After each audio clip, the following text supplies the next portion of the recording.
naggeeffadha. Hunda isaa ilaala.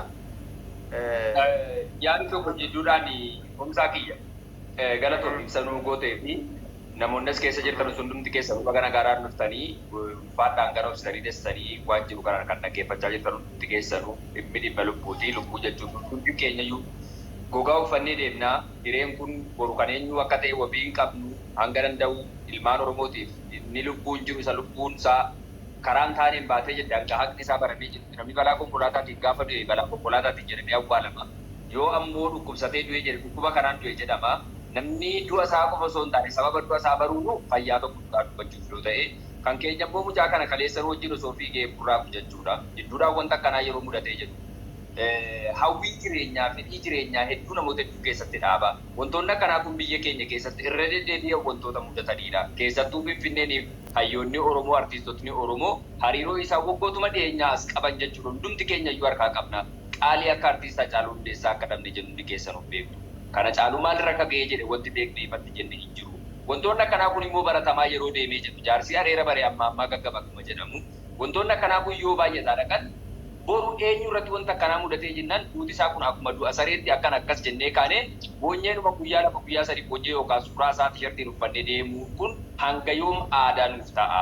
Hanga dandeenyuun dhugaa namoota dhugaan isaanii yeroo darbee haqni isaanii darbee lubbuu isaanii ba'u sababa ba'iitii lubbuu isaanii yakkamaas haa ta'u wanni sun uumamaan haa ta'u ilma namaatiif waan dalagame san Oromoon baruu qaba aadaa jedhamu irratti hundumti keenya iyyuu haa hojjennu dhaabe asirratti kan dubbachaa jirru obboleessi keenya Kumsaan jechuudha yookaan Hiree Diraamaa jechuudha. Hariiroo inni achiin qabuun wal qabatee jechuudha obboleessa keenya Sooraa waliini. Uummanni miidiyaa irratti afanfaachiin adeemsisaa jiru kana maal akka ta'ee jedhee fi dhugaan qabatamni ammoo isa biras jirtu hiriyyaa Sooraa yookaan Danuu Daamtoo hiriyyaa Sooraa Kumasaraa Leeksii Taayyee waan beekanuu fi waan adeemaa jiru kana wantoota miidiyaa irratti namoonni olii gadi oofanu kanaan wal qabsiisee hanga faayinal riizaaltiin ba'ee obboleessi keenya sababa kanaan jedhee seerri jechuudha qaamonni ogummaa waan kana irratti qaban gabbaasanutti uummanni Oromoo kallattii ittiin hubachuu qabu irratti daayirekshinii isaan ammas kan agarsiisu dhufan malee isaan qorataa yakkaa ta'anii yookaan ammoo ergama wayii fudhataniiti miti. Daaroo mishiinarii haa ta'u waan jiru kana dhugaa jirtu kanadha kan isin dubbaa jiran. Akkasitti hubadhaa obboleewwan keenyas keessa jirtan immoo tarii akka gaafiitti jechuudha. I think ganamarratti ka'ee dalaga deema jechaa jirta Kumsaa. Asirratti Dooktar Naafofis ni argamu. Boodiin jira, Diree Taakkalas jira. Waan Saadii Zubeeris jiru namoonni yaada isaanii asirratti gabaabsanii akka yaadaatti yookaan gaaffiitti yoo dhiyeessuun isaaniif kan ayyamamu ta'ee jedhe jechuudha yookaan ammoo kan fedhii qabdannootiin ijooteen ni jira asirratti daqiiqaa muraasa wayii maaksimaam daqiiqaa tokko waan hin caalleen ibsachuu yoo kan danda'an ta'e jedhe carraa kenninuuf hin jedhe yaadan akka kiyyatti Kumsaa. Naa gaafatan. Ayyee Diree Taakkala dursa sisseene waan ta'eedhaaf ati gaaffii yoo qabaatte gaaffii itti dhufi yaada yoo qabaattes yaada kee gabaabsii daqiiqaa tokko godhatu. Ayyee guddaa galatoomaa saba Oromoo bakka jirtanitti nagaan isiniif haa ta'u. Sirriidha waan jiru hunduma isaa Hireen dubbateera, Aleksiilee dubbateera. Moor garuu irra caalaa gochi kuni gocha baay'ee bitaa nama galu miti beektaa gaafa laaltu wanticha. Sagalee kee maayikii xiqqoo ofitti bulata sagalee maayikii xiqqoo ofitti bulti. Okay.